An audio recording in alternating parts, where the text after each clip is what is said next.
BBC Television presents... Hancock. Isn't East Jean wonderful, Sid? We've even got our own McDonald's now.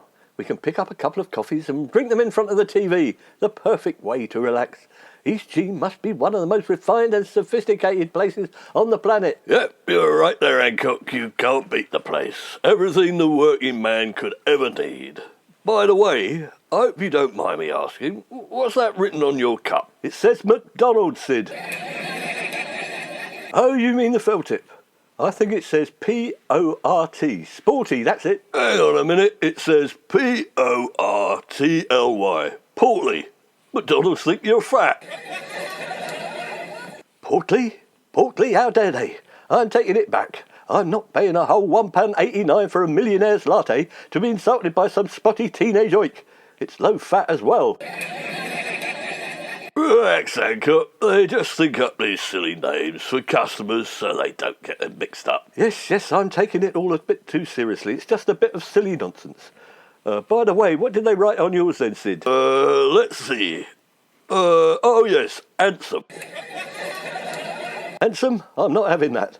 Yes, it's taking the edge right off it now. I don't want it.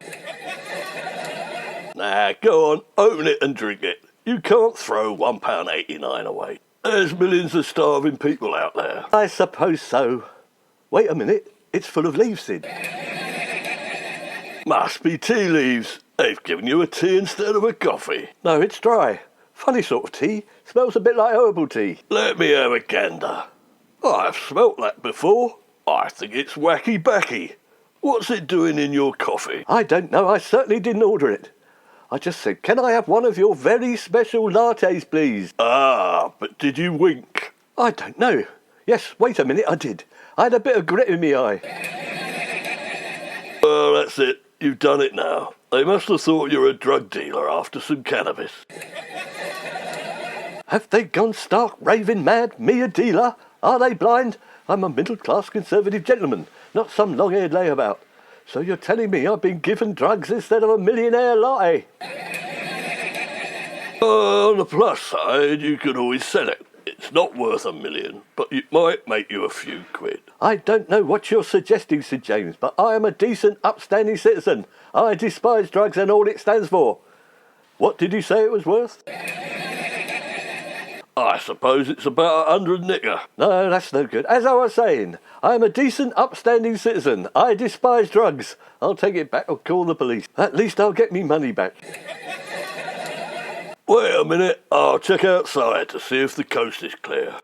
It's all clear, Hancock, no rotters. You can leg it round the next door and chuck it in one of the bins.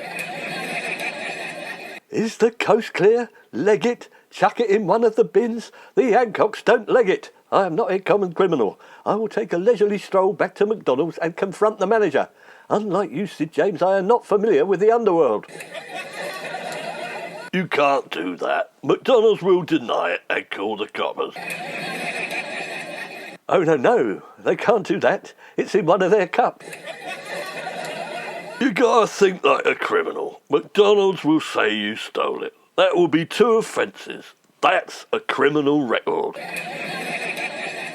Come, Sydney. You can't expect me to believe that. No, this is Britain. Good old Blighty, Sid.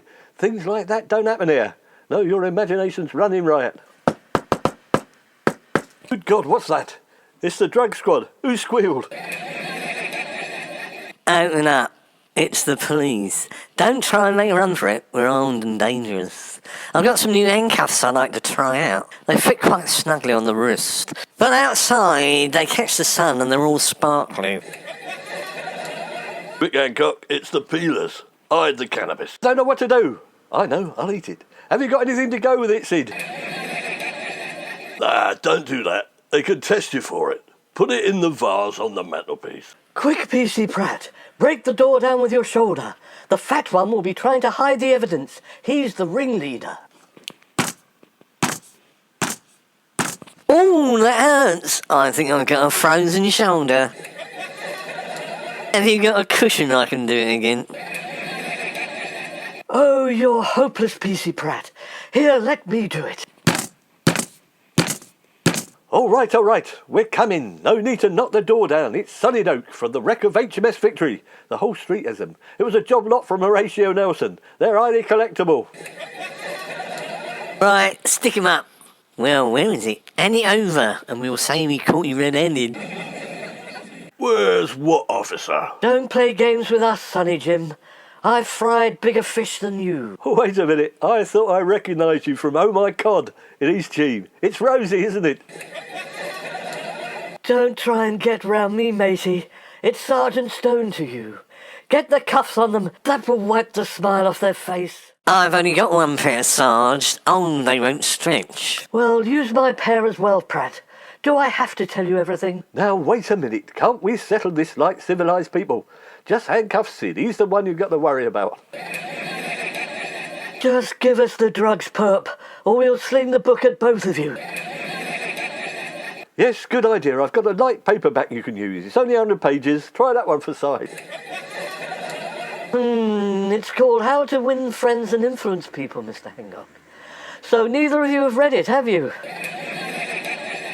So which one of you is Jesse James, and which one of you is Wild Bill Hancock? It's very funny, officer. But how do you know our names? We've done our own work, Bio. We were observing you in McDonald's. We thought you were bent the moment we spotted you. It's the eyes. You wouldn't look in my face. Because I didn't know you were there, you idiot. How could I look in your eyes? And I am not bent. The heels come off me left shoe, that's all. Would you like me to give him a full body search now or down the station later, Sarge? I'll warm my hands up. Don't worry, nothing like cold hands down your Y-fronts, is there? No, there's plenty of time for that, PC Pratt. You can have your fun later. It's more important that we find their stash. Poor old Tony. Did they find the drugs in the end? No, I switched vases on him. He searched one of them, then I distracted PC Pratt and switched it for the one with the drugs in. He thought he'd already searched it. Oh, you're a wily old foxy, James. But careful they don't have you down as an accessory. What's an accessory? What's one of them? Well, an accessory is a sort of handbag or accoutrement. I've got loads of them. If you've still got the drugs, Tony, how on earth are you going to get rid of them? We can't smuggle them out. The police are in a car outside number 23, watching us with binoculars. We thought they were bird watchers to begin with. Yeah, you're right. They're still out there, Atty.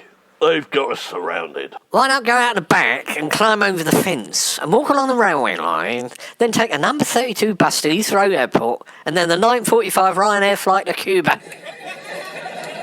No, I can't do it. Why not? I haven't got a passport. Oh, I am not running like a fugitive. They'll never leave me alone. I'd be a marked man. I'd be watching out the corner of my eye to see if they're following me. I'd have to sleep with one eye open. I'm already developing a twitch. Wait a minute. Why don't Atty and I pretend we've got the drugs and go out the front and you can slip out later? We're both actors. We'll act suspicious and furtive. No, it will never work. Why not? You thought of it. Anyway, you're a rotten actor. They'll never believe it. Oh, don't you like that? Old stop messing about. Leave it to Uncle Kenneth. OK, we'll do it. Although it pains me to say so, it's the best idea we've got.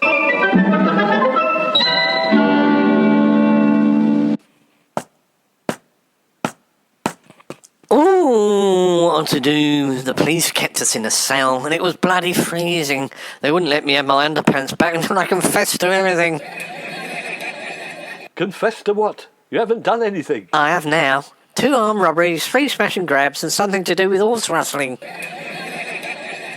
I held out as long as I could too, Tony, but I weakened, and I also told them everything. Oh, Hat. So you told them about McDonald's giving me drugs by mistake, did you? No, they weren't interested in that. I gave full details of your life as a Mr. Big in the East Cheam drugs cartel. I can't believe me ears. How could you, Hattie? You were the one I trusted. Sid James would sell his own mother down the river for a packet of fags, and so would Williams for a fresh pair of underpants, but not you. Well, never mind. It's all water under the bridge. Did McDonald's take the drugs back or not? Are you in the clear? Yeah, it was all very civilised. They took it back, said it was a big mistake and it wouldn't happen again. It's just that Tony gave the secret password and he didn't know. Ooh, thank God. We can all relax and pretend it didn't happen. So all's well that ends well. No harm done then, Tony. Yes, no harm done, Hat. The police will probably dismiss your claims as the musings of an insane bag lady. Thanks very much. And to celebrate, McDonald's gave us some free burgers for all the trouble they've caused. Yes, there you are, Hattie. Tuck into that one. Oh, yum yum, Tony. Wait a minute. My box is full of leaves. Oh no!